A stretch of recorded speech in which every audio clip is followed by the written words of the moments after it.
¿Por qué tenemos un déficit de vivienda en Latinoamérica? Bueno, nosotros estamos pensando en 9 factores que han sido críticos para ver dónde estamos en términos del déficit de la vivienda.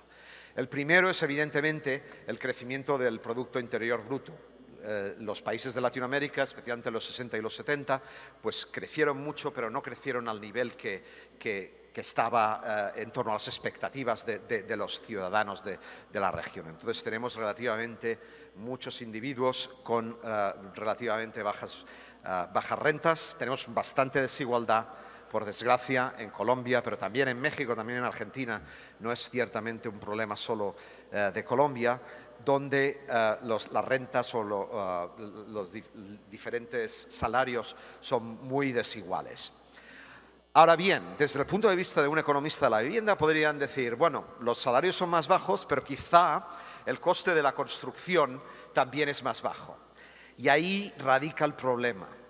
Si comparamos, por ejemplo, México y Canadá, los costes de la construcción en México son 2,5 veces menores que en Canadá, pero la renta por cápita es 4 o 5 veces mayor en Canadá. Los costes de construcción bajan cuando las rentas bajan, cuando los países son más pobres, pero no al nivel que baja los salarios. Entonces, por definición, los países en vías de desarrollo son países pobres en términos de vivienda, porque otra vez los costes de construcción no bajan conmensuradamente con las bajas rentas por cápita. Evidentemente hubo mucho crecimiento de la población en Latinoamérica y ahí ven los gráficos en azul, que por cierto es muy interesante. Comparamos el crecimiento de la población anualmente en naranja de la región latinoamericana y en azul del resto del mundo, y lo que vemos es que realmente Latinoamérica estaba creciendo como porcentaje total de la población mundial hasta muy recientemente, hasta el 2003. A partir del 2003, ustedes ya están perdiendo porcentaje de la población mundial. Si eso es bueno o malo, se lo dejo a ustedes decidir. Pero claramente, esa revolución demográfica, que fue muy fuerte en los 50-60, creó una urbanización también muy rápida en los 60, 70, 80, y esa urbanización pasó a densidades relativamente bajas. Entonces, lo que vemos en muchas ciudades latinoamericanas es desarrollo. Como el urbanismo está pasando muy rápidamente, en los años 60, por ejemplo, el nivel de urbanización de Latinoamérica es tan alto como el de Europa. Y entonces lo que está pasando es que esa urbanización pasa sin el nivel económico que está pasando en Europa, con lo cual se construyen a densidades muy bajas. Y lo que tenemos ahora es mucha vivienda que está a una planta, a 2 plantas pequeñitas, se construyeron en los 60, 70, cuando los ingresos eran menores, y que ahora necesitamos redesarrollar. Como ustedes bien saben, en la conferencia de desarrolladores, aglomerar y poner juntos esos terrenitos va a costar una razón. Pero ciertamente las políticas de vivienda son políticas de 10, 15, 20 años vista. Entonces tiene que haber un poco de consenso. No podemos dar bandadas, no podemos cambiar de un sitio a otro un péndulo súper fuerte cada vez que entra un gobierno. No podemos tener gobiernos municipales que tienen diferente color que el gobierno nacional, yendo en contra de las ideas del gobierno nacional, o los gobiernos nacionales yendo en contra de los gobiernos municipales solo porque tienen diferente color. Necesitamos en todo el mundo, no solo en Latinoamérica, consensos a largo plazo en términos de política del suelo y de política de vivienda. Y muy importantemente, nos hemos centrado mucho, especialmente profesores o la gente en el World Bank, en políticas de vivienda desde el punto de vista del Banco Central, el punto de vista del gobierno, del ministro de Hacienda y del ministro de Vivienda, pero en realidad la política de vivienda, el que la tiene por mano es el ayuntamiento. Esos tienen por mano la política de vivienda. Creo que tenemos que pasar mucho más la presión desde el punto de vista académico, intelectual, de ideas, de gremios como ustedes, a la política municipal. Y ahí es donde está realmente la lucha por conseguir mejores condiciones de la oferta de vivienda.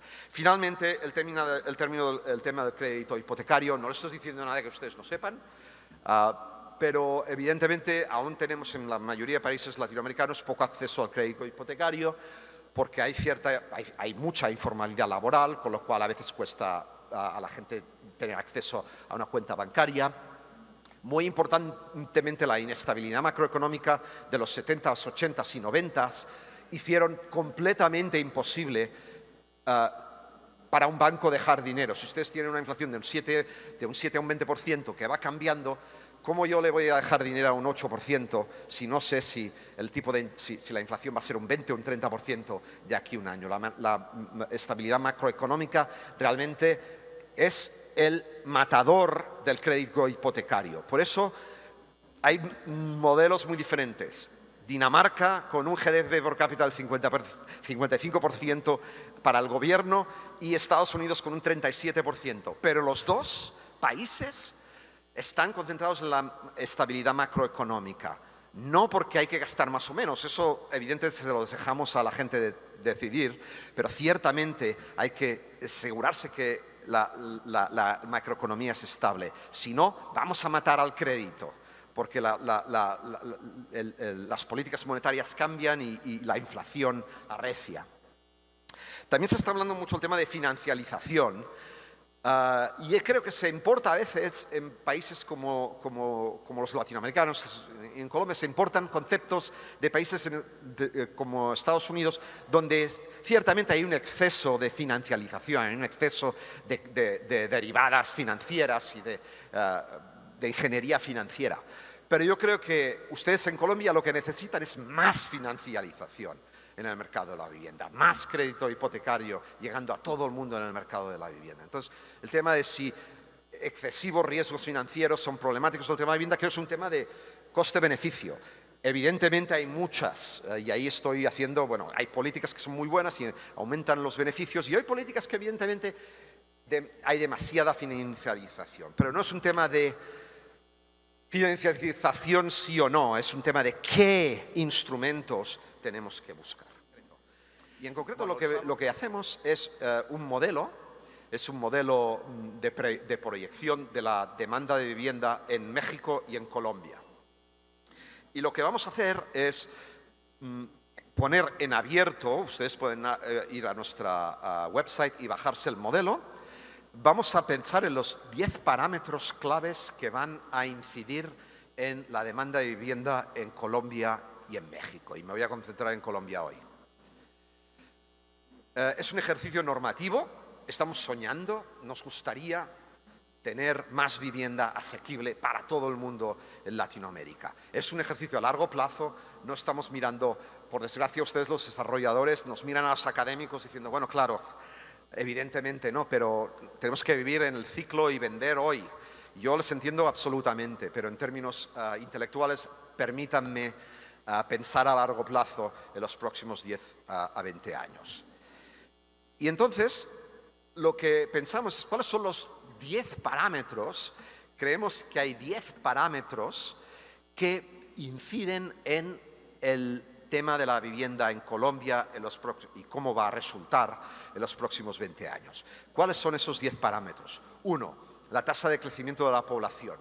Ustedes ya tienen una tasa de urbanización muy alta, por muchos factores que podemos discutir, pero que no voy a discutir. Lo que ciertamente ese crecimiento de la población, y eso fue una sorpresa, se está ralentizando. Vamos a hablar más de esto más tarde. 2, la formación de hogares. La formación de hogares, en la mayoría de países, la tasa de formación de hogares es más rápida que la tasa de crecimiento de la población. ¿Por qué? Porque está aumentando el número de divorcios, está aumentando el número de gente que vive sola en su casa y son mayores, está aumentando el número de gente que viven solos con 25 o 30 años, está disminuyendo el número de niños. Por lo tanto, somos menos gente viviendo en la misma casa. ¿No? En Colombia ya están ustedes a 3 personas por vivienda, cuando quizás estábamos a 6 hace muchos años. Por lo tanto, necesitamos, por el mismo número de gente, necesitamos más vivienda en Colombia por esos cambios sociales de la densidad de ocupación. Lo que vamos a proyectar en términos de ese parámetro es que vamos a pasar del 3 personas por vivienda a 2,6. En Colombia, ustedes son uno de los países más adelantados en términos de ese cambio demográfico. Brasil y Costa Rica están un poquito más adelantados que ustedes, pero ustedes ya están empezando a tener pocos niños y empezando a envejecerse bastante rápido. Entonces van a ustedes estar aquí bastante, en términos de ese cambio de composición de los hogares, ya están ustedes ahí en esa tesitura. Tercer parámetro, ¿cuántas viviendas queremos reemplazar? Ustedes saben que en términos de discusión, tanto a nivel gremial como a nivel político, todo el mundo tiene vistas diferentes o perspectivas diferentes sobre cuánta vivienda en Colombia es informal o cuánta vivienda necesitamos reemplazar, ¿no? Hay gente que piensa en términos de déficit cuantitativo, cuántas viviendas hay que demoler porque no son salubres, déficit cualitativo, cuántas viviendas hay que quizá poner agua o electricidad y finalmente informalidad, cuántas viviendas se construyen sin permisos formales. El problema con todas esas definiciones es que no están claras y son como un diagrama de Venn. Hay vivienda que es informal y de baja calidad, pero no es parte del déficit cuantitativo, quizá depende de las definiciones. Entonces, no nos vamos a agarrar en definiciones, vamos a asumir que queremos reemplazar, nuestro sueño es reemplazar el 7,% del stock de casas en Colombia en los próximos 20 años.